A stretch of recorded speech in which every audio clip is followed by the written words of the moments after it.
എന്താണ് നിൻ്റെ അവസ്ഥ, എന്താ നീ ചെയ്യുന്നത്? ഞാൻ പറഞ്ഞു ഇങ്ങനെ ട്രീറ്റ്മെൻറ്റിലിരിക്കുകയാണ്.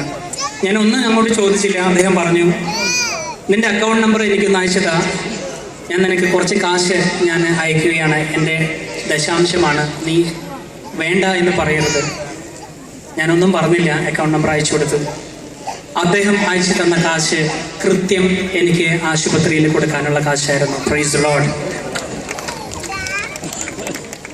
തുടർന്ന് ശക്തമായിട്ടുള്ള ഒരു ചിന്ത ദൈവം തന്നുകൊണ്ടിരിക്കുകയാണ്. ദൈവം എൻ്റെ അടുത്ത് ചോദിക്കുന്ന പോലെ എനിക്ക് തോന്നി, അൽഫോൺസ്, ഈ ഫിലിം ഇൻഡസ്ട്രിയേക്കാളും ഈ ഫെയിമിനേക്കാളും അധികമായിട്ട് നീ എന്നെ സ്നേഹിക്കുന്നുവോ? എനിക്ക് ശക്തമായിട്ട് ഞാൻ ചിന്തിക്കാൻ തുടങ്ങി എൻ്റെ മനസ്സിൽ. ഞാൻ അവസാനം കർത്താവിനോട് പറഞ്ഞു, കർത്താവേ, ഈ ഇൻഡസ്ട്രിയേക്കാളും ഈ ഫെയിമിനേക്കാളും ഈ പേരിനേക്കാളും ഉപരിയായിട്ട് ഞാൻ നിന്നെ സ്നേഹിക്കുന്നു. ഈ ഇത്തരത്തിലെ എല്ലാ ദിവസവും എൻ്റെ മനസ്സിൽ ചിന്ത കടന്നു വരാൻ തുടങ്ങി. ആ സമയത്ത് 2-3 ഡയറക്ടേഴ്സ് എന്നെ വിളിച്ചു. ഞാൻ അവരോട് പറഞ്ഞു എനിക്ക് ഇപ്പോൾ പടം ചെയ്യാനായിട്ട് പറ്റില്ല, കാരണം സുഖമില്ലാതിരിക്കുകയാണ്. ഞാൻ എൻ്റെ ഉള്ളുകൊണ്ട് ഞാൻ പരിപൂർണമായിട്ടും ദൈവം ഈ മേഖലയിൽ നിന്ന് ഞാൻ പോകണമെന്ന് ആഗ്രഹിക്കുന്നുണ്ടെങ്കിൽ അതിന് തയ്യാറാണെന്ന് ശക്തമായിട്ട് കർത്താവിനോട് പറഞ്ഞു. അങ്ങനെ അതെല്ലാം കഴിഞ്ഞ് എൻ്റെ രോഗമെല്ലാം ഭേദമായി തിരിച്ചു വന്ന് ഒത്തിരി ഇങ്ങനെയുള്ള സ്പിരിച്വൽ പ്രോഗ്രാമിന് പോകാൻ തുടങ്ങി. ആ സമയത്ത് 2-3 എന്നെ ആത്മീയമായിട്ട് നയിക്കുന്ന 2-3 അച്ഛന്മാർ യാദൃശ്യമായിട്ട് കണ്ടുമുട്ടുകയും അവരോട് സംസാരിക്കുന്ന വേളയിൽ അവരിലൂടെ ദൈവം എന്നോട് ശക്തമായിട്ട് പറഞ്ഞു,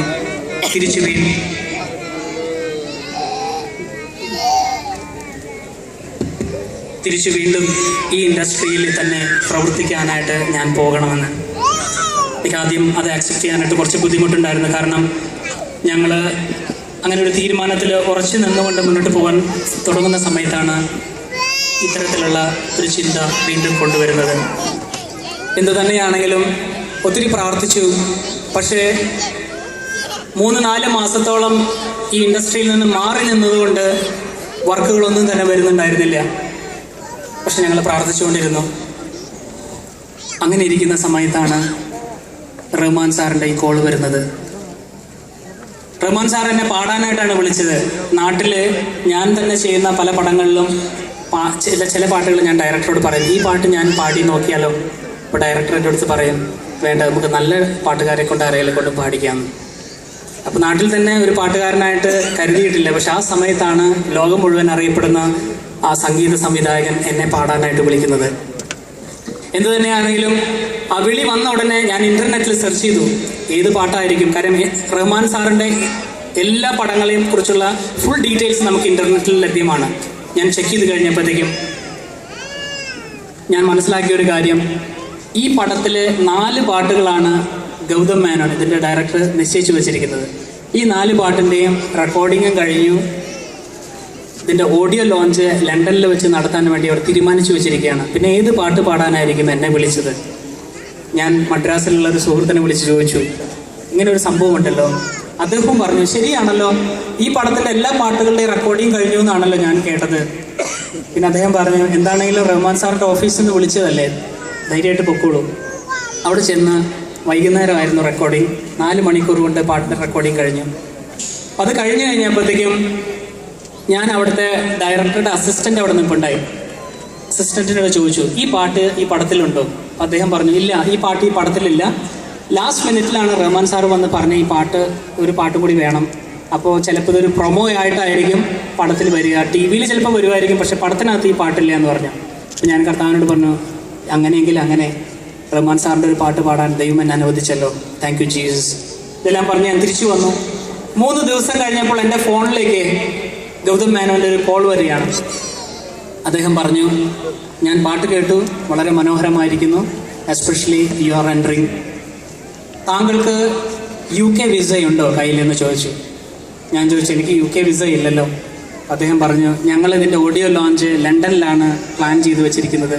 ബാക്കി എല്ലാ സിംഗേഴ്സും നേരത്തെ പാട്ട് റെക്കോർഡിങ് കഴിഞ്ഞതുകൊണ്ട് അവരുടെ വിസ എല്ലാം പ്രോസസ്സ് ചെയ്തു. ഇനി താങ്കൾക്കൊരു പുതിയ വിസ പ്രോസസ്സ് ചെയ്യാനുള്ള സമയമില്ല, അതുകൊണ്ടാണ് ചോദിച്ചത്. താങ്കൾക്ക് വിസയുണ്ടെങ്കിൽ ഞങ്ങളുടെ കൂടെ കൊണ്ടുപോകാമായിരുന്നു എന്ന്. ഞാൻ പറഞ്ഞു, അയ്യോ, എനിക്ക് UK വിസ ഇല്ലല്ലോ. അദ്ദേഹം പറഞ്ഞു, സാരമില്ല എന്ന് പറഞ്ഞ് അദ്ദേഹം ഫോൺ വെച്ചു. ഞാൻ വീട്ടിൽ വന്ന് എൻ്റെ പാസ്പോർട്ട് എടുത്ത് തുറന്നു നോക്കിയപ്പോൾ ഈ ഓഡിയോ ലോഞ്ച് നടക്കുന്ന ആ ദിവസം കഴിഞ്ഞ് ഒരാഴ്ച കഴിഞ്ഞ് എക്സ്പയർ ആവുന്ന രീതിയിൽ എൻ്റെ പാസ്പോർട്ടിനകത്ത് UK വിസ ഉണ്ടായിരുന്നു. Praise Lord. ഇതെങ്ങനെ സംഭവിച്ചു എന്ന് ഞാൻ ആലോചിച്ചപ്പോൾ, സാധാരണയായിട്ട് ട്രക്സ് ബാൻഡ് എന്ന് പറഞ്ഞാൽ ഞങ്ങളുടെ ഒരു ഗോസ്പൽ മ്യൂസിക് ഗ്രൂപ്പുണ്ട്. ആ ഗ്രൂപ്പിൻ്റെ പ്രോഗ്രാമിന് വേണ്ടി പുറത്തു പോകുമ്പോൾ പെർഫോമൻസ് വിസയാണ് അടിക്കുന്നത്. പെർഫോമൻസ് വിസ എന്ന് പറഞ്ഞാൽ 5 ദിവസത്തെ പെർഫോമൻസ് ആണെങ്കിൽ 5 ദിവസത്തെ വിസ അടിക്കും. 10 ദിവസത്തെ പെർഫോമൻസ് ആണെങ്കിൽ 10 ദിവസത്തെ, 15 ദിവസത്തെ ആണെങ്കിൽ 15 ദിവസത്തെ. അതിലും കൂടുതൽ ഈ പെർഫോമൻസ് വിസ അടിക്കില്ല. പക്ഷെ ലാസ്റ്റ് ടൈമിൽ ഞാൻ UK പോയ സമയത്ത്, 6 മാസങ്ങൾക്ക് മുമ്പ് UK പ്രോഗ്രാമിന് പോയ സമയത്ത് അവർ എനിക്ക് 6 മാസത്തെ വിസ അടിച്ചു. അതെന്തുകൊണ്ടാണെന്ന് അന്ന് എനിക്കറിയില്ലായിരുന്നു. പക്ഷേ അന്ന് ആ ദിവസം എനിക്ക് മനസ്സിലായി, കർത്താവിൻ്റെ മുൻപിൽ ഒന്നും യാദൃശ്ചികമല്ല. ദൈവത്തിൻ്റെ പദ്ധതി അനുസരിച്ചാണ് നമ്മുടെ ജീവിതത്തിൽ ഓരോ കാര്യങ്ങളും നടക്കുന്നത് എന്നുള്ള പൂർണ്ണമായിട്ടുള്ളൊരു ബോധ്യം ദൈവം ഇതിലൂടെ എനിക്ക് നൽകുകയായിരുന്നു. ഞാൻ ഉടനെ വിളിച്ച് പറഞ്ഞു എനിക്ക് UK വിസയുണ്ട്. അപ്പോൾ അവർക്ക് സന്തോഷമായി ടിക്കറ്റ് എല്ലാം പ്രോസസ്സ് ചെയ്തു. ഞാൻ അവിടെ ലണ്ടനിൽ പോവുകയാണ്. ബാഫ്റ്റ തിയേറ്റർ അക്കാഡമി അവാർഡ് നടക്കുന്ന സ്ഥലമാണ്. അവിടെ സ്റ്റേജിൽ കയറാൻ പോകുന്നതിന് മുമ്പ് ഞാൻ കർത്താവിനോട് പ്രാർത്ഥിച്ചു, ദൈവമേ, ഞാൻ പാടാൻ പോകുന്ന ഈ പാട്ട് ഒരു ഡിവോഷണൽ പാട്ടല്ല, ഒരു സെക്യുലർ പാട്ടാണ്. എങ്കിലും ഞാൻ നിന്നിൽ വിശ്വസിക്കുന്നു. ഇന്ന് ഇവിടെ കൂടിയിരിക്കുന്ന ഈ മക്കൾക്ക് നിന്റെ ഏതെങ്കിലും രീതിയിലുള്ള ഒരു നല്ലൊരു അനുഭവം കർത്താവേ, ഞാൻ ഈ പാട്ട് പാടുന്നിടത്ത് നീ നൽകണമേ എന്ന് ഞാൻ പ്രാർത്ഥിച്ചു. കാരണം ദൈവത്തിൻ്റെ മുൻപിൽ ഒന്നും അസാധ്യമല്ല. ഞാൻ പ്രാർത്ഥിച്ചുകൊണ്ട് ഞാൻ സ്റ്റേജിൽ കയറി. ഞാൻ ആ പാട്ട് പാടി. എനിക്ക് വലിയ കയ്യടിയെല്ലാം കിട്ടി, സ്റ്റാൻഡിങ് ഓവേഷനൊക്കെ കിട്ടി. അതിലൊന്നല്ല കാര്യം, ഇതെല്ലാം കഴിഞ്ഞ് ഞാൻ താഴെ ഇറങ്ങിയപ്പോൾ ഒരു 4-5 ഫോറിനേഴ്സ് UK ആൾക്കാരാണ്. അവർ ഓടി വന്നു, അവരുടെ കണ്ണ് നിറഞ്ഞിരുന്നു. അവർ ഓടി വന്നിട്ട് എൻ്റെ അടുത്ത് ചോദിച്ചു, hey Alphonse, what is the meaning of this song? ഈ പാട്ടിൻ്റെ അർത്ഥം എന്താണ്? അപ്പോൾ ഞാൻ അവരോട് അർത്ഥം പറഞ്ഞു കൊടുത്തപ്പോൾ അവർക്ക് എന്തോ അതൃപ്തിയായി. അവർ പറഞ്ഞു, ഈ അർത്ഥമൊന്നുമല്ല, എന്തോ something different, something else has happened. നിങ്ങളൊരു ക്രിസ്ത്യാനിയാണോ എന്ന് എൻ്റെ അടുത്ത് ചോദിച്ചു. Are you Christian? ഞാൻ പറഞ്ഞു, അതെ, ഞാൻ ക്രിസ്ത്യാനിയാണ്. അവർ പറഞ്ഞു, താങ്കൾ ഈ പാട്ട് പാടിക്കൊണ്ടിരുന്ന സമയത്ത് എന്തോ ഒരു ദൈവികമായൊരു അനുഭവം ഞങ്ങൾക്കുണ്ടായി. ഞങ്ങളുടെ കണ്ണിൽ നിന്നെല്ലാം വെള്ളം വന്നുകൊണ്ടിരിക്കുകയായിരുന്നു. അതാണ് ഞങ്ങൾ ഓടി വന്നത്. കർത്താവ് എന്നെ ഒരു വലിയൊരു പാഠം പഠിപ്പിക്കുകയായിരുന്നു. ഞാൻ ചെയ്യുന്ന വലിയ കാര്യങ്ങളോ വലിയ എന്തുമായിക്കൊള്ളട്ടെ, ഞാൻ ചെയ്യുന്ന പ്രവൃത്തികളെക്കാളും അപ്പുറത്ത് എൻ്റെ ഹൃദയത്തിൻ്റെ ഉള്ളിലെ ആഗ്രഹം ദൈവം കാണുന്നു. കർത്താവിന് പ്രവർത്തിക്കാനായിട്ട് ഒരു മാധ്യമത്തിൻ്റെയും ഒരു തടസ്സം കർത്താവിനില്ല. എവിടെ വേണമെങ്കിലും കർത്താവിന് പ്രവർത്തിക്കാനായിട്ട് സാധിക്കും. ഞാൻ ഇന്ന് ഓർക്കുന്നു, അമൃത ടെലിവിഷനിൽ സൂപ്പർ സ്റ്റാർ എന്ന പ്രോഗ്രാമിൽ ഞാനൊരു ചീഫ് ജഡ്ജായിരുന്നു. അതോടൊപ്പം തന്നെ കുട്ടികളുടെ ട്രെയിനറും കൂടിയായിരുന്നു. ഞാൻ ട്രെയിനിങ് നടക്കുന്ന സമയത്ത് ഞാൻ അവരോട് പറഞ്ഞു, ഈ കുട്ടികളെ ഞാൻ ട്രെയിനിങ് കൊടുക്കുമ്പോൾ അവരെ ഞാൻ പ്രാർത്ഥിപ്പിക്കാനും കൂടെ പഠിപ്പിക്കും. അതിന് നിങ്ങൾക്ക് വിരോധമുണ്ടോ? അവർ ചോദിച്ചു, അതെന്തിനാണ്? ഞാൻ പറഞ്ഞു, ഒരു കലാകാരൻ പരിപൂർണമായി കലാകാരനാകുന്നത് ദൈവത്തോട് അടുക്കുമ്പോഴാണ്. അവർ പറഞ്ഞു, ഒരു കുഴപ്പമില്ല, നിങ്ങൾ പ്രാർത്ഥിപ്പിച്ചോളൂ എന്ന് പറഞ്ഞു. അങ്ങനെ ഓരോ ദിവസവും അവരുടെ കോമ്പറ്റീഷന് വേണ്ടി ഞാൻ പ്രിപ്പയർ ചെയ്യുമ്പോൾ ഞാൻ അവരെ കൊണ്ട് പ്രാർത്ഥിപ്പിക്കുമായിരുന്നു. ഒരു ദിവസം ഞാൻ ഓർക്കുന്നു, അന്ന് പ്രാർത്ഥിപ്പിക്കുന്ന സമയത്ത് ദൈവത്തിൻ്റെ ആത്മാവ് എൻ്റെ ഉള്ളിൽ ശക്തമായിട്ട് പറഞ്ഞു, നീ ഇന്ന് അവരെ കൊണ്ട് പ്രാർത്ഥിപ്പിക്കുന്ന സമയത്ത് ആത്മാവിൽ പാടുക. അങ്ങനെ ഞാൻ അവർക്ക് ഒരു മ്യൂസിക് പ്ലേ ചെയ്തു. ഞാൻ അവരോട് പറഞ്ഞു, ഈ മ്യൂസിക്കിനനുസരിച്ച് നിങ്ങൾ ചുമ്മാ പാടുക, ദൈവത്തെക്കുറിച്ച് ഓർക്കുക, ദൈവത്തിന് നന്ദി പറഞ്ഞുകൊണ്ട് നിങ്ങളുടെ മനസ്സിൽ വരുന്ന ട്യൂണ് വെറുതെ പാടാൻ പറഞ്ഞു. അങ്ങനെ എല്ലാവരും പാടിക്കൊണ്ടിരിക്കുക. നല്ല മനോഹരമായിട്ടുള്ള സംഗീതം ഇങ്ങനെ കടന്നു വന്നുകൊണ്ടിരിക്കുക. ആ സമയത്ത് ഞാൻ ആത്മാവിൽ പാടി, അവരോടൊപ്പം പരിശുദ്ധാത്മാവിലെ ഭാഷാപരത്തിൽ പാടി. കുറേ സമയം ഞങ്ങളിത് കണ്ടിന്യൂ ചെയ്തുകൊണ്ടിരുന്നു. അത് കഴിഞ്ഞിട്ട് ഞാൻ അവരോട് ശാന്തമാകാൻ പറഞ്ഞു. അവരിൽ ഒരു 20% മാത്രമേ ക്രിസ്ത്യാനികളുള്ളൂ, ബാക്കിയെല്ലാം മറ്റ് മതസ്ഥരാണ്. അവരോട് സൈലൻ്റ് ആകാൻ പറഞ്ഞതിന് ശേഷം ഞാൻ കണ്ണ് തുറക്കാൻ പറഞ്ഞു. ഞാൻ അവരോട് ചോദിച്ചു, എന്താണ് നിങ്ങൾ കണ്ടത്? ഈ പ്രാർത്ഥനയുടെ സമയത്ത് നിങ്ങൾ എന്താണ് കണ്ടത്? അവർ പറഞ്ഞതെല്ലാം തന്നെ ഒരു ക്രിസ്ത്യാനിയുടെ അടയാളമായിരുന്നു. ചിലർ കുരിശ് കണ്ടു, ചിലർ മാലാഖമാരെ കണ്ടു, ചിലർ പ്രകാശം കണ്ടു, യേശുവിനെ കണ്ടു, മാതാവിനെ കണ്ടു. Price the Lord. അന്ന് കർത്താവ് ആ ഒരു വിശ്വാസം എന്നിൽ ഉറപ്പിക്കുകയായിരുന്നു. കർത്താവിന് എവിടെയും പ്രവർത്തിക്കാനായിട്ട് സാധിക്കും. ഒരേ ഒരു കണ്ടീഷൻ മാത്രം, നമ്മളുടെ ഉള്ളിൻ്റെ ഉള്ളിൽ കൃഷ്ണമായിട്ടുള്ള ആഗ്രഹം ഉണ്ടാകണം. അങ്ങനെ ലണ്ടനിലെ പ്രോഗ്രാം കഴിഞ്ഞ് തിരിച്ചു വന്നു കഴിഞ്ഞപ്പോഴത്തേക്ക് ഡയറക്ടർ തന്നെ എൻ്റെ അടുത്ത് നേരിട്ട് പറഞ്ഞൊരു സംഭവമായിരുന്നു. അദ്ദേഹം ഈ പാട്ട് ഷൂട്ട് ചെയ്യാനായിട്ട് അതിയായ ആഗ്രഹം തുടങ്ങി. പക്ഷെ അതിനോടകം തൃഷയും അതുപോലെ തന്നെ സിലംബരിശെല്ലാം ഷൂട്ടിങ് കഴിഞ്ഞ് പോയായിരുന്നു. ഇനി അവരെ തിരിച്ചു വിളിക്കണമെങ്കിൽ ഡബിൾ കോൾ ഷീറ്റ് കൊടുക്കണം. അപ്പോൾ പ്രൊഡ്യൂസറോട് പറഞ്ഞപ്പോൾ പ്രൊഡ്യൂസർ പറഞ്ഞു അത് സാധ്യമല്ല, ഇത്രയും കാശ് ഇനി ചിലവാക്കാനായിട്ട് പറ്റില്ല, അപ്പോൾ ആ പാട്ട് ഷൂട്ട് ചെയ്യുന്ന കാര്യത്തെക്കുറിച്ച് നിങ്ങൾ ചിന്തിക്കേണ്ട. ഡയറക്ടർ ഒരേ വാശിയോടുകൂടി പറഞ്ഞു എനിക്ക് ഈ പാട്ട് ഷൂട്ട് ചെയ്യണം. അവസാനം ഈ പാട്ടിന് വേണ്ടി അദ്ദേഹം തിരക്കഥ മാറ്റി എഴുതി. തമിഴ്നാട്ടില് ഫിലിം മാഗസിനിലൊക്കെ ഒരു വലിയ വാർത്തയായിട്ട് വന്നിരുന്നു ഇത്. Gautham Menon rewrites the script for a song. എന്തിനേറെ പറയുന്നു, ഈ പടത്തിൻ്റെതല്ലാത്ത ഈ പാട്ട് ഈ പടത്തിലെ ഏറ്റവും ക്ലൈമാക്സിലെ ഏറ്റവും ഇമ്പോർട്ടൻ്റ് ആയിട്ടുള്ള ഒരു പോർഷനിലെ ഏറ്റവും പ്രധാനപ്പെട്ട ഒരു ഗാനമായി മാറി. പലർക്കും തോന്നാം ഇത് വെറും യാദൃശ്ചികമാണ്. പക്ഷേ കർത്താവിൽ വിശ്വസിക്കുന്ന ഒരു വ്യക്തിയുടെയും ജീവിതത്തിൽ യാദൃശ്ചികം എന്നൊരു വാക്കില്ല. എല്ലാം അവിടുത്തെ പദ്ധതി അനുസരിച്ച് നടക്കുന്നു. ജെറമിയ 29:11. അതിനുശേഷം തിരിച്ചു വന്നതിന് ശേഷം ഈ പാട്ടിൻ്റെ തന്നെ ഹിന്ദി പാടാനായിട്ട് അദ്ദേഹം എന്നെ ക്ഷണിച്ചു. ബോംബെയിലേക്ക് ചെല്ലാൻ പറഞ്ഞു. അപ്പോൾ ലോകം മുഴുവൻ അറിയപ്പെടുന്ന ഒരു ലിറിക് റൈറ്റർ ജാവേദ് അക്തർ, അദ്ദേഹമാണ് ഇതിൻ്റെ ഹിന്ദി ലിറിക്സ് എഴുതുന്നത്. എനിക്കാണെങ്കിൽ ഹിന്ദിയെ പറ്റി ഒരു എന്താ പറയുക, ഒരു വാക്ക് പോലും എനിക്ക് അറിഞ്ഞൂടാ ഹിന്ദിയിൽ. പിന്നെ ഞാൻ എങ്ങനെയാണ് ഹിന്ദി പാടാൻ പോകുന്നത്? ഞാൻ പ്രാർത്ഥിച്ചു. ഞാൻ കർത്താവിനോട് പറഞ്ഞു, കർത്താവേ, എൻ്റെ കഴിവിൽ എനിക്കിത് പാടാനായിട്ട് പറ്റില്ല, പക്ഷെ നിന്നിൽ ഞാൻ ആശ്രയിക്കുന്നു. അങ്ങനെ പ്രാർത്ഥിച്ചുകൊണ്ട് ഞാനങ്ങ് പോയി ബോംബെയിലേക്ക്. അവിടെ ചെന്ന് കഴിഞ്ഞപ്പോഴത്തേക്കും ആദ്യത്തെ 2 വരി പാടി. റഹ്മാൻ സാർ എത്തിയിട്ടില്ല, ജാവേദ് അക്തർ മാത്രമേ ഉള്ളൂ. ആദ്യത്തെ 2 വരി പാടിയപ്പോൾ അദ്ദേഹം ചോദിച്ചു, ഇവനാണോ ഈ പാട്ട് പാടാൻ പോകുന്നത്? അപ്പോൾ സൗണ്ട് എഞ്ചിനീയർ പറഞ്ഞു, അതെ ഇദ്ദേഹമാണ്. ഇവൻ ഈ പാട്ട് പാടി തീർക്കുമോ എന്ന് സംശയം ചോദിച്ചു. എനിക്ക് ആകെ പേടിയായി. ഓരോ ലൈൻ പാടുന്നവരും അത് തെറ്റി വന്നു. അങ്ങനെ അദ്ദേഹം എൻ്റെ അടുത്ത് പറയും, അത് എങ്ങനെയല്ല പാടേണ്ടത്, എങ്ങനെയാണ് പാടേണ്ടത്, നിങ്ങൾ മലയാളം പാട്ടല്ല പാടേണ്ടത്, ഹിന്ദി പാട്ടാണ് എനിക്ക് വേണ്ടത് എന്നൊക്കെ പറഞ്ഞ് അദ്ദേഹം ഇങ്ങനെ ഓരോന്ന് പറയാൻ തുടങ്ങി. ഞാൻ മനസ്സൊരുക്കി പ്രാർത്ഥിച്ചു, കർത്താവ് എന്നെ സഹായിക്കണമേ. അങ്ങനെ അവസാനം ഒരു ഇൻ്റർവെൽ ഇട്ടു. അദ്ദേഹം പറഞ്ഞു കുറച്ച് സമയം കഴിഞ്ഞിട്ട് റെക്കോർഡിങ് ചെയ്യാമെന്ന് പറഞ്ഞു. ഞാൻ തിരിച്ചു വന്നു കഴിഞ്ഞിട്ട് പുറത്തിരുന്ന് കൊന്ത ചൊല്ലിക്കൊണ്ടിരുന്നു. വീട്ടിൽ വിളിച്ചൊന്ന് പ്രാർത്ഥിക്കാൻ പറയാനായിട്ട് ഫോൺ എടുത്ത് നോക്കിയപ്പോഴത്തേക്കും ആ പ്രദേശം മുഴുവൻ റേഞ്ച് കട്ടാണ്. ഒരാളെയും ഫോൺ ചെയ്ത് പറയാൻ സാധിക്കുന്നില്ല. ഒത്തിരി നേരം അവിടെ ഇരുന്ന് പ്രാർത്ഥിച്ചു. കർത്താവിനോട് പറഞ്ഞു, കർത്താവ് നീ സഹായിച്ചാൽ മാത്രമേ എനിക്കിത് ചെയ്യാൻ പറ്റുള്ളൂ. തിരിച്ച് വീണ്ടും കയറി ഓരോരോ ലൈനായിട്ട് കറക്റ്റായിട്ട് പാടാൻ തുടങ്ങി. അങ്ങനെ പാടി പാടി പാടി അവസാനം പാട്ട് തീർന്നപ്പോൾ അദ്ദേഹം വന്ന് എന്നെ കെട്ടിപ്പിടിച്ചിട്ട് പറഞ്ഞു, ഞാൻ ഒത്തിരി ആളുകളെ പാടിപ്പിച്ചിട്ടുണ്ട്, ഹിന്ദി അറിയുന്നവരെ അറിയാത്തവരെയൊക്കെ. പക്ഷെ താങ്കളെ പോലെ ഹിന്ദി അറിയാത്ത ഒരാൾ ഇത്രയും മനോഹരമായിട്ട് ഹിന്ദി പാടുന്നത് ഞാൻ ആദ്യമായിട്ടാണ് കാണുന്നത്. അദ്ദേഹം എൻ്റെ അടുത്ത് പറഞ്ഞ് എന്നെ കെട്ടിപ്പിടിച്ച്. Price the Lord. ഇതിലും വലിയ ഒരു മിറാക്കിള് ഞാൻ അറിയുന്നത് പിറ്റേ ദിവസമാണ്. കാരണം ഞാനിവിടെ പാട്ടെല്ലാം കഴിഞ്ഞ് തിരിച്ച് വീട്ടിലേക്ക് വിളിച്ച് ചോദിച്ചപ്പോൾ എൻ്റെ ഓഫീസിൽ എൻ്റെ ഓഫീസ് അസിസ്റ്റൻ്റ് ഉണ്ട്, നെറ്റോ എന്ന് പറഞ്ഞ്, അവൻ പറയുകയായിരുന്നു, ഞാനിവിടെ കിടന്ന് വിഷമിച്ചുകൊണ്ടിരുന്ന സമയത്ത് ഒരു ഫോൺ കോൾ വന്നു.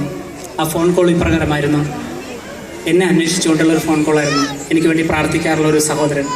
അദ്ദേഹം പറഞ്ഞു, ഞാനിങ്ങനെ പ്രാർത്ഥിച്ചുകൊണ്ടിരുന്ന സമയത്ത് ഒരു വിഷൻ കാണുകയാണ്. അൽഫോൺസ് ശ്വാസം കിട്ടാതെ ഇങ്ങനെ പെടയുന്നതായിട്ട് ഒരു വിഷൻ കാണുന്നു. അൽഫോൺസ് എവിടെയാണ്? അപ്പോൾ പറഞ്ഞു, ബോംബെ പോയിരിക്കുകയാണ് ഒരു പാട്ട് പാടാനായിട്ട്. അപ്പോൾ എന്തെങ്കിലും അൽഫോൺസ് വിളിക്കുകയാണെങ്കിൽ പറയണം, ഒന്നും പേടിക്കേണ്ട, ഞങ്ങൾ അവന് വേണ്ടി പ്രാർത്ഥിക്കുന്നുണ്ടെന്ന് പറയണമെന്ന്. പക്ഷേ ആ മെസ്സേജൊന്നും എനിക്ക് കിട്ടിയില്ല, പിറ്റേ ദിവസം കിട്ടിയുള്ളൂ. അപ്പോൾ ഞാൻ മനസ്സിലാക്കിയായിരുന്നു കർത്താവിന് എന്തുമാത്രം നമ്മളെക്കുറിച്ച് കരുതലുണ്ട്. ഞാൻ വിഷമിച്ച് കർത്താവിനോട് പ്രാർത്ഥിച്ച സമയത്ത് ദൈവം അനേകം മക്കളെ ഈ ചിന്ത കൊടുക്കുകയാണ്, അൽഫോൺസിന് വേണ്ടി പ്രാർത്ഥിക്കണം. ഇതുപോലെ തന്നെ മറ്റൊരു അനുഭവം ഞാൻ പറയാനായിട്ട് ആഗ്രഹിക്കുകയാണ്. എനിക്ക് ആദ്യമായിട്ട് തമിഴിൽ അവാർഡ് കിട്ടുകയാണ്, best debut singer award, Vijay ടിവിയുടെ അവാർഡ്. അത് മേടിക്കാനായിട്ട് ഞാൻ ചെന്നൈയിൽ പോയി. ദൈവത്തിൻ്റെ പ്രത്യേക അനുഗ്രഹത്താൽ റഹ്മാൻ സാറ് തന്നെ വന്നു അവാർഡ് തരാനായിട്ട്. അപ്പോൾ അദ്ദേഹം വേദിയിലേക്ക് വന്നു, അവാർഡ് തന്നു. എന്നോട് 2 ലൈൻ പാടാൻ പറഞ്ഞ് ഞാൻ പാടി. ഞാൻ നിൽക്കുന്ന സമയത്ത് എൻ്റെ ഉള്ളിൻ്റെ ഉള്ളിൽ നിന്ന് ശക്തമായിട്ടുള്ളൊരു ചിന്ത വരികയാണ്, ദൈവത്തെ മഹത്വപ്പെടുത്തുക, ദൈവത്തെ മഹത്വപ്പെടുത്തുക എന്ന്. എങ്ങനെ മഹത്വപ്പെടുത്തും എനിക്കറിഞ്ഞുകൂടാ. ഇവിടെ റഹ്മാൻ സാർ നിൽക്കുന്നു, എൻ്റെ മുൻപിൽ കമലഹാസൻ സാറ് മുതൽ തമിഴ് ഇൻഡസ്ട്രിയിലെ പ്രമുഖ ഡയറക്ടേഴ്സ്, ടെക്നീഷ്യൻസ്, ആക്ടേഴ്സ് ഇവരെല്ലാവരും മുന്നിൽ നിലനിൽക്കുന്നു. എങ്ങനെയാണ് ഞാൻ ദൈവത്തെ മഹത്വപ്പെടുത്തേണ്ടത്? പെട്ടെന്ന് ഉള്ളിൽ നിന്നുള്ളൊരു പ്രചോദനം പോലെ ഞാൻ പറഞ്ഞു, എൻ്റെ ജീവിതത്തിൽ എനിക്ക് എപ്പോഴും പ്രചോദനമായിട്ടുള്ളൊരു ദൈവവചനം നിങ്ങളുടെ മുമ്പിൽ ഞാൻ പങ്കുവയ്ക്കാൻ ആഗ്രഹിക്കുന്നു. I just want to share a word of God with you. Matthew chapter 6 verse 33 says, "Seek first the kingdom of God and everything shall be added unto you." നിങ്ങൾ ആദ്യം അവിടുത്തെ രാജ്യവും നീതിയും അന്വേഷിക്കുക, ബാക്കിയെല്ലാം കൂട്ടിച്ചേർക്കപ്പെടും. ഞാനൊരു വലിയ ബഹളവും കൂവലുമാണ് പ്രതീക്ഷിച്ചത്, പക്ഷേ ആ വേദിയിൽ നിന്ന് ശക്തമായിട്ടുള്ള ഒരു കയ്യടി എനിക്ക് കിട്ടി. Price the Lord. അതിനുശേഷം ഞാൻ താഴേക്ക് ഇറങ്ങി കഴിഞ്ഞപ്പോൾ അനേകം ടെക്നീഷ്യൻസ് ഓടി വന്നിട്ട് എൻ്റെ അടുത്ത് പറഞ്ഞു, താങ്കൾ ഇത് പറഞ്ഞപ്പോൾ ഒരു വലിയൊരു അനുഭവം ഞങ്ങൾക്കുണ്ടായെന്ന്. അന്നത്തെ ആ പ്രോഗ്രാം വിജയ് TV-യിൽ ടെലികാസ്റ്റ് ചെയ്തു. ആ ടെലികാസ്റ്റ് ചെയ്ത പ്രോഗ്രാം കണ്ടുകൊണ്ടിരിക്കുകയായിരുന്നു ഒരു ഡയറക്ടർ, പ്രഭു സോളമൻ. നിങ്ങളൊരു പക്ഷേ കേട്ടിട്ടുണ്ടാവും, മൈന എന്ന് പറയുന്ന തമിഴ് പടം കേട്ടിട്ടുണ്ടോ? ആ പടത്തിൻ്റെ ഡയറക്ടർ പ്രഭു സോളമൻ. അദ്ദേഹം TV-യിലൂടെ ഈ പ്രോഗ്രാം കണ്ടിട്ട് എന്നെ വിളിച്ചു. എൻ്റെ അടുത്ത് പറഞ്ഞു, അൽഫോൺസ്, താങ്കൾ എൻ്റെ അടുത്ത പടത്തിൽ പാടണം. അങ്ങനെ ഞാൻ പാട്ട് പാടാനായിട്ട് തമിഴ്നാട്ടിൽ പോയി. അവിടെ ചെന്ന് കഴിഞ്ഞപ്പോൾ പാട്ട് പാടാൻ വേണ്ടി ചെന്ന എന്നെ അദ്ദേഹം പിടിച്ചിരുത്തിയിട്ട് 2 മണിക്കൂറോളം അദ്ദേഹത്തിൻ്റെ ജീവിതാനുഭവങ്ങൾ ഞാനുമായിട്ട് പങ്കുവയ്ക്കുകയാണ്, ദൈവാനുഭവങ്ങൾ. അദ്ദേഹം പറയുകയായിരുന്നു, ജീവിതത്തിൽ തകർച്ചയിലേക്ക് പോവുക, ഒരു കാര്യം ഒന്നും ഗതി പിടിക്കുന്നില്ല. അങ്ങനെ വേളാങ്കണ്ണിയിൽ പോയി പ്രാർത്ഥിച്ചുകൊണ്ട് നിൽക്കുക. ആ സമയത്ത് ഒരു സിനിമയിൽ എന്നോണം അദ്ദേഹത്തിൻ്റെ മനസ്സിലൂടെ ഈ മൈന എന്ന് പറഞ്ഞ പടത്തിൻ്റെ കഥ ഇങ്ങനെ പോവുകയാണ്. സിനിമ കാണുന്ന പോലെ അദ്ദേഹം കാണുകയാണ്. അദ്ദേഹം വീട്ടിൽ തിരിച്ചു ചെന്ന് എഴുതുകയാണ് തിരക്കഥ ആ പടത്തിൻ്റെ. ആ പടം വളരെ സൂപ്പർ ഡ്യൂപ്പർ ഹിറ്റായിട്ട് ഓടി. നമുക്കറിയാം, അദ്ദേഹത്തിൻ്റെ പുതിയ പടം കുംകിയിൽ പാടാനാണ് അദ്ദേഹം വിളിച്ചത്. ഞാൻ പാടാൻ പോയപ്പോഴും അദ്ദേഹം പറയുകയായിരുന്നു, എല്ലാ മാസത്തിൻ്റെയും ആദ്യത്തെ ഞായറാഴ്ച മദ്രാസിലെ പ്രാർത്ഥനാ ഗ്രൂപ്പുണ്ട്. എവിടെ ഷൂട്ടിംഗ് ആണെങ്കിലും ആ ദിവസം മുടങ്ങാതിരിക്കാൻ വേണ്ടി അദ്ദേഹം ഓടിയെത്തും ആ പ്രാർത്ഥനാ ഗ്രൂപ്പിൽ പങ്കെടുക്കുവാനായിട്ട്. അദ്ദേഹം പറയുകയായിരുന്നു, ഈ ലോക ജീവിതത്തിലെ നേട്ടമല്ല എനിക്ക് വലുത്, എൻ്റെ മരണശേഷം കർത്താവിൻ്റെ സന്നിധിയിലേക്ക് എനിക്ക് പോകണം, അതാണ് എൻ്റെ ജീവിതത്തിലെ ഏറ്റവും വലുതെന്ന്. ഇന്ന് ലോകം മുഴുവൻ ഉയർത്തിക്കൊണ്ട് നടക്കുന്ന ഒരു ഡയറക്ടറുടെ വാക്കുകളാണത്. Price the Lord. മറ്റൊരു അനുഭവം കൂടി പറഞ്ഞുകൊണ്ട് ഞാൻ നിർത്താം, സമയം ഒത്തിരി ആയെന്ന് എനിക്കറിയാം. എനിക്ക് റേഡിയോ മിർച്ചി എന്ന് പറയുന്ന ആളുകൾ ഒരിക്കൽ എന്നെ വിളിച്ചു. അത് അവർ പറഞ്ഞു അവരുടെ ഒരു വലിയൊരു അവാർഡ് നൈറ്റ് ചെന്നൈയിൽ നടക്കാൻ പോവുകയാണ്. അപ്പോൾ റഹ്മാൻ സാറിൻ്റെ ആരോമല എന്നുള്ള പാട്ട് അവിടെ വേദിയിൽ വന്ന് പാടണമെന്ന് എന്നോട് പറഞ്ഞു. ഞാൻ പറഞ്ഞു ഡേറ്റ് ഒന്ന് ചെക്ക് ചെയ്യട്ടെ എന്ന് പറഞ്ഞ് ഡേറ്റ് നോക്കിക്കഴിഞ്ഞപ്പോഴാണ് ഒരു കാര്യം മനസ്സിലായത്. ആ സെയിം ഡേറ്റിൽ ജീസസ് യൂത്തിൻ്റെ ഒരു പ്രോഗ്രാം തൃശ്ശൂരിൽ നടക്കുന്നു. അതിന് ഞാൻ ചെല്ലാമെന്ന് ഞാൻ ഏറ്റിരുന്നു. എന്ത് ചെയ്യും എനിക്ക് അറിഞ്ഞുകൂടാ.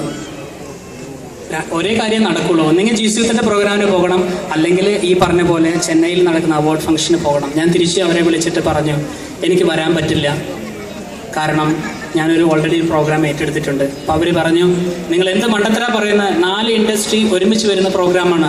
ഹിന്ദി ഇൻഡസ്ട്രിയിൽ നിന്ന് ഒത്തിരി ആൾക്കാർ വരുന്നുണ്ട്, തമിഴ് ഇൻഡസ്ട്രിയിൽ നിന്ന് ഒത്തിരി പേരുണ്ട്, മലയാളം ഇൻഡസ്ട്രി ഉണ്ട്, തെലുങ്ക് ഇൻഡസ്ട്രിയിൽ നിന്നും ആൾക്കാർ വരുന്നുണ്ട്. അവിടെ താങ്കൾ ഇത് പാടി കഴിഞ്ഞാൽ താങ്കൾക്കൊരു വലിയൊരു മൈൽ സ്റ്റോൺ ആയിരിക്കും, എന്തായാലും വരണമെന്ന് പറഞ്ഞു. ഞാൻ പറഞ്ഞു പറ്റില്ല, കാരണം പ്രാർത്ഥനയിൽ എനിക്ക് ശക്തമായിട്ട് ദൈവം എന്നെ തോന്നിച്ചിരുന്നു ആ ജീസസ് യൂത്തിൻ്റെ പ്രോഗ്രാമിന് പോകാനായിട്ട്. അങ്ങനെ ഞാൻ അവരോട് പറഞ്ഞു വരാൻ സാധിക്കില്ല. അങ്ങനെ ഫോൺ വെച്ചു. 1 മണിക്കൂറിന് ശേഷം അവരെന്നെ വിളിച്ചു. അവർ പറഞ്ഞു ഓക്കെ അൽഫോൺസ്, പകൽ വരാൻ സാധിച്ചില്ലെങ്കിൽ കുഴപ്പമില്ല, രാത്രി ഇവിടെ എത്താൻ പറ്റുമോ ഒരു 9 മണിക്ക് ശേഷം? ഞാൻ പറഞ്ഞു 9 മണിക്ക് ശേഷം വന്നിട്ട് എന്താ കാര്യം? അവർ പറഞ്ഞു സാരമില്ല, ഈ ഫംഗ്ഷൻ കഴിഞ്ഞിട്ട് ഞങ്ങളത് ഷൂട്ട് ചെയ്യുന്നുണ്ട് TV-യിൽ ടെലികാസ്റ്റ് ചെയ്യാൻ വേണ്ടിയിട്ട്.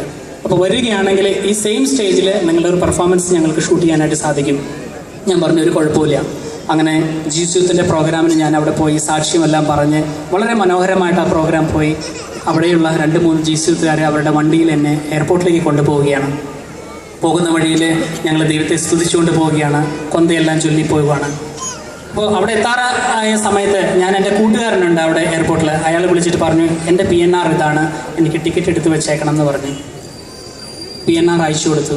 5 മിനിറ്റ് കഴിഞ്ഞപ്പോൾ അദ്ദേഹം തിരിച്ചു വിളിച്ചിട്ട് പറഞ്ഞു അയ്യോ അൽഫോൺസ്, പണി കിട്ടിയല്ലോ, ഈ ഫ്ലൈറ്റ് രാവിലത്തെ ഫ്ലൈറ്റായിരുന്നു, വൈകുന്നേരത്തെ ഫ്ലൈറ്റിന് ഈ ടിക്കറ്റ് കൊണ്ട് യാതൊരു ഉപകാരവുമില്ല. ഉടനെ ഞാൻ ചെന്നൈയിൽ വിളിച്ച് പറഞ്ഞു എങ്ങനെയാണല്ലോ സംഭവിച്ചിരിക്കുന്നത്, അവർ പറഞ്ഞു, അയ്യോ എന്തോ എവിടെയോ പ്രശ്നം പറ്റിയതാണ്, അറ്റ് എനി കോസ്റ്റ്, എത്ര കാശായാലും കുഴപ്പമില്ല, നിങ്ങളൊരു ടിക്കറ്റ് വാങ്ങി വൈകുന്നേരത്തെ ഫ്ലൈറ്റിൽ തന്നെ വരണം എന്ന് പറഞ്ഞു. ഞാനിവിടെ അന്വേഷിച്ചപ്പോൾ ഫ്ലൈറ്റ് ടിക്കറ്റ് അവൈലബിൾ അല്ല, കാരണം ഓണത്തിൻ്റെ തലേദിവസം മറ്റുമായിരുന്നു. എന്ത് ചെയ്യാൻ പറ്റും? ഞാൻ പറഞ്ഞു ഞാൻ എന്തായാലും അങ്ങോട്ട് വരികയാണ്. അപ്പം എൻ്റെ കൂടെ ഉണ്ടായിരുന്ന GCUത്തിലെ സുഹൃത്തുക്കൾ പറഞ്ഞു, അൽഫോൺസ് ചേട്ടാ ഒന്നും വിഷമിക്കേണ്ട, സർവശക്തനായ ദൈവത്തിലാണ് നമ്മൾ വിശ്വസിക്കുന്നത്, മരിച്ച് മണ്ണടഞ്ഞു പോയ ദൈവത്തിലല്ല. ദൈവത്തിന് ഏത് സിറ്റുവേഷൻസിനെയും മാറ്റിമറിക്കാനായിട്ട് സാധിക്കും, ധൈര്യമായിട്ടിരിക്കുക, നമുക്ക് സ്തുതിച്ചുകൊണ്ട് അങ്ങ് പോകാമെന്ന് പറഞ്ഞു. അങ്ങനെ ഞങ്ങൾ അവിടെ നിന്ന് ഉറക്കെ സ്തുതിച്ചുകൊണ്ട് എയർപോർട്ടിലേക്ക് പോവുകയാണ്. എയർപോർട്ട് എത്തുന്നതിന് തൊട്ട് മുമ്പ് എനിക്കൊരു ഫോൺ കോൾ വരികയാണ് എൻ്റെ കൂട്ടുകാരൻ്റെ. അദ്ദേഹം എൻ്റെ അടുത്ത് പറഞ്ഞു, എന്താണെന്നറിഞ്ഞൂടാ, എന്തോ ഒരു അത്ഭുതം സംഭവിച്ചിരിക്കുന്നു, ടിക്കറ്റ് അവൈലബിൾ ആയിരുന്നില്ല, പക്ഷേ പെട്ടെന്ന് ഒരു സീറ്റ് അവൈലബിൾ ആയിട്ട് വന്നു, ഞാനത് കൺവേർട്ട് ചെയ്യുകയാണ്, ഞാൻ ബോർഡിംഗ് പാസ്സായിട്ട് നിൽക്കാം, എത്രയും പെട്ടെന്ന് എത്തിക്കോളും. ഞാൻ അവിടെ ഇറങ്ങി ചെന്ന് അദ്ദേഹത്തിൻ്റെ ബോർഡിംഗ് പാസ് മേടിച്ചിട്ട് പറഞ്ഞു, കൂട്ടുകാരാ ഇതെങ്ങനെ സംഭവിച്ചു? അദ്ദേഹം പറഞ്ഞു, എനിക്ക് അറിഞ്ഞുകൂടാ, നിങ്ങൾ വേഗം ഫ്ലൈറ്റിലേക്ക് കയറും.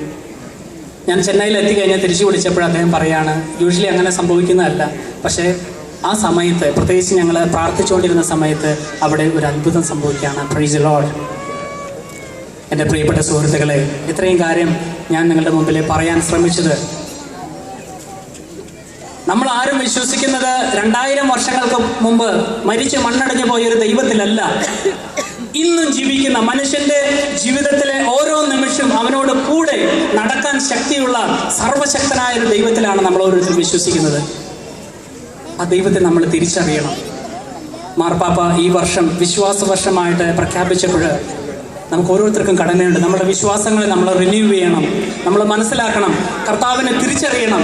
യേശുവിനോട് കൂടെയുള്ള ജീവിതം മനോഹരമാണ്.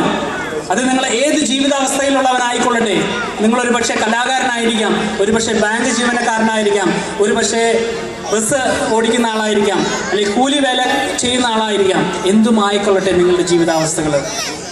ആ ജീവിതാവസ്ഥയിൽ കർത്താവിനോടുകൂടെ മുന്നോട്ട് പോകാനായിട്ട് നിങ്ങൾ തയ്യാറാണെങ്കിൽ ദൈവം വലിയ വലിയ അത്ഭുതങ്ങൾ നിങ്ങളുടെ ജീവിതത്തിൽ ചെയ്യും. Price the Lord. ഹല്ലേലൂയ. ഒരു ചെറിയൊരു പാട്ട് നമുക്ക് ഒന്നിച്ച് പാടാം.